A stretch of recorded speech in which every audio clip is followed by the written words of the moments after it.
I've heard that everybody has dreams, but very few people make dreams a reality.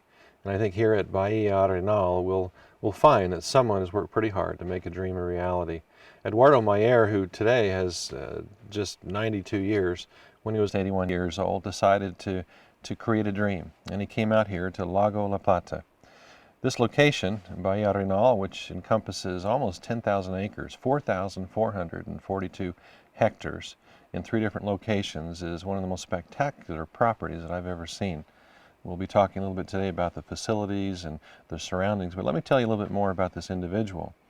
When he was 81 years old, he decided to find a property that would have unique features that would be distant from anything else. And what a better place to come to than the Patagonia in southern Argentina.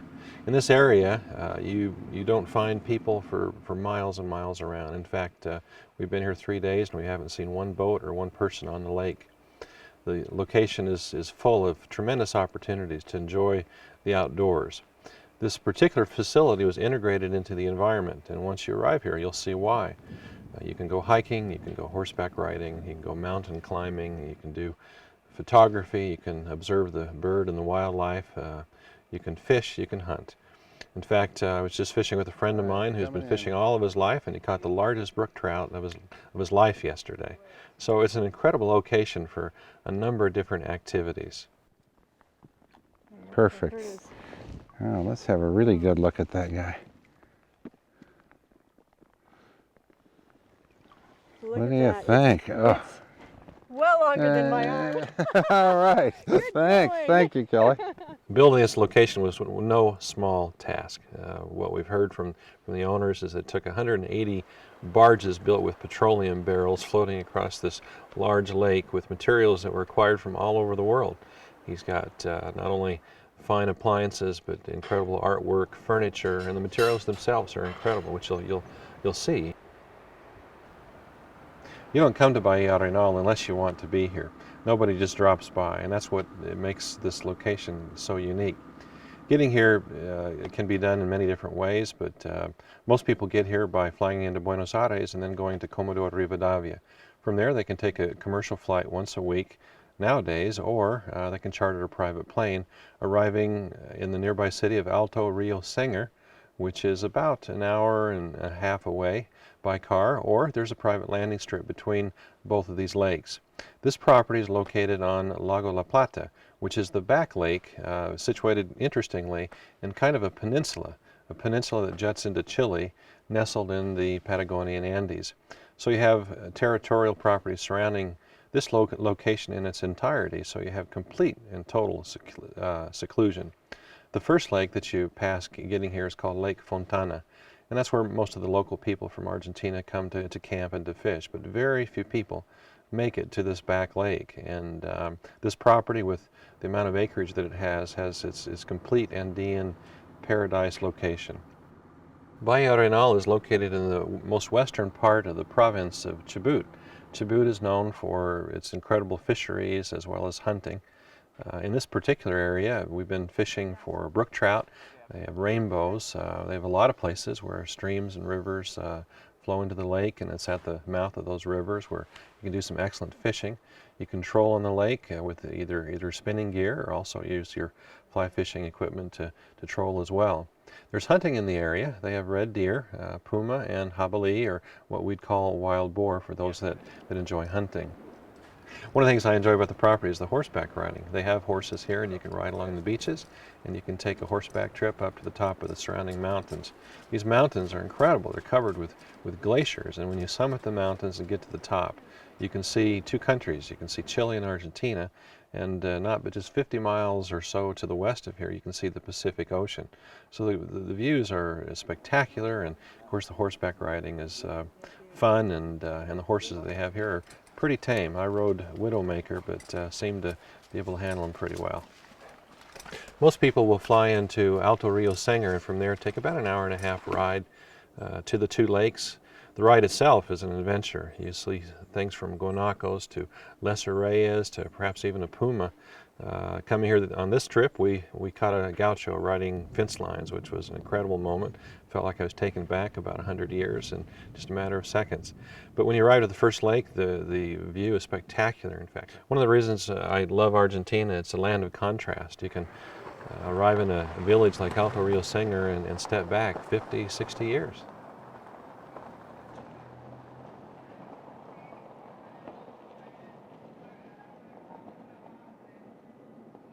Currently, the property consists of 3 separate parcels, and you can add on to those parcels possibly by talking to the government and making other arrangements. But they have the arrival location, which is a little over 10 acres.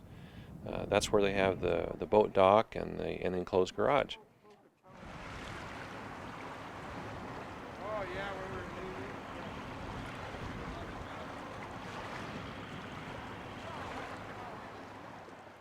This property here, where the lodge and the guest home is located, is 4,442 hectares, or a little over 10,000 acres.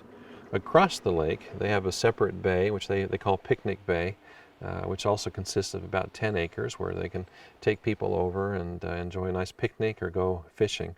And you can see it just right across the lake from here in its own separate bay on the northern side of the lake. The property starts at this point on the peninsula and wraps all the way around beyond the lodge that you see here. The lodge itself is designed so that it's an integral part of nature. The property sits nestled in the backside of a bay, so it's protected by the wind, and the bay itself wraps around the area that you see from the lodge, so that you can see the boats coming and going. You can see 2 or 3 different fishing places. You can see people walking along the beach, so you have incredible views.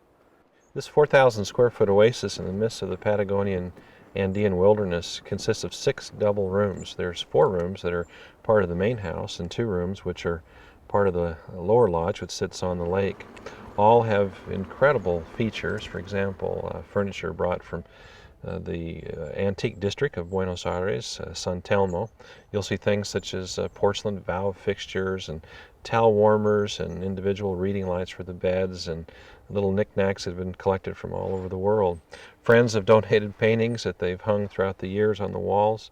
And what you'll find, which is really interesting here, is there's a work area for the workers, which has incredible outbuildings. There's rooms for guests there, as well as fishing guides. There's a central work area for the workers to prepare food. They have communication capabilities, wash facilities. There's a large storage area for food and a huge walk-in freezer, which allows them to store food for a long, long time. We had a wonderful asado the other day with fresh lamb as an example. As an example, one of the features of art here, there's a carved seagull by an artist that also had done similar works of art that had been given to other people. In fact, I think President Clinton has one of his works of art. The lower guest home that sits on the lake has 2 separate patio areas, but on the inside you have 2 rooms that are separated by a large living area that has comfortable couches and a nice fireplace. The bathrooms are unmatched in my estimation. You've got each bathroom has a large jacuzzi, which I enjoyed last night, by the way, and a wonderful shower that has a huge rain shower head, and then fixtures again that are of the finest quality. The jacuzzis in the main lodge have an incredible view of the lake. Normally, when you find properties in the Argentina, you typically have to do a lot of improvements. And of course, one of the nice features about this property is that it's all done for you. It can show up and the package is complete. The issue that you have in the Patagonia is the creation of electricity. Here, they have their own hydroelectric plant, which produces 65 kVA. That would run a small village and probably light up all of Alto Rio Segre just below us here. But you have no problems with electricity. The water is clean, and all of the accommodations here are really unmatched in a lodge or any lodge that I've seen in Argentina. For example, just the small attention to detail. They have a firefighting system here that is as good as any that I'd find in the United States. They have fire hydrants located in many different areas throughout the property, and because of the unlimited electricity and the fact that they have it set up so they can pump water out of the lake, you have quick and immediate firefighting capabilities. Even an alarm that would sound throughout the property as well as in the workers' quarters in likely event of a fire. In addition to the hydro plant, they have 2 backup generators. Wood-fired water heating system here that provides almost unlimited hot water, which on a cold day and using the jacuzzis sure makes it nice. When you arrive at the lodge, you get off on the dock and you take a meandering walk up through a forest that only grows between 1,000 and 1,200 meters. You can see dozens and dozens of birds. I think the owners here have mentioned that they possibly have 70 different species of birds that you can observe here. When you get up to the main lodge, you look at a real comfortable entry area that opens into a wide and spacious hallway, and you have an immediate view of the lake and a nicely decorated sitting area along with a fireplace. If you go to the left, the rooms are situated and kind of in a row with again large hallways that are decorated with private art. And as we mentioned earlier, the rooms have good furnishings, their own private baths, jacuzzis, good showers, etc. The right side of the lodge has a large dining room area. They have a game room. They have a large room which is pretty particular to Argentina called the quincho, where they prepare asados, where they have fresh lamb and steaks that are prepared in the evening, where you can sit around and have a wonderful meal and chat with people for hours and hours. The cooking facilities here, again, it's as if this has been developed or worked as if it were a five-star resort. You have a huge kitchen with where the workers can prepare the finest foods. And the main mode of transportation from the primary dock to the lodge itself is accomplished by a 26-foot cabin cruiser, Bertrand twin screw, which will get you here quickly in comfort and dry.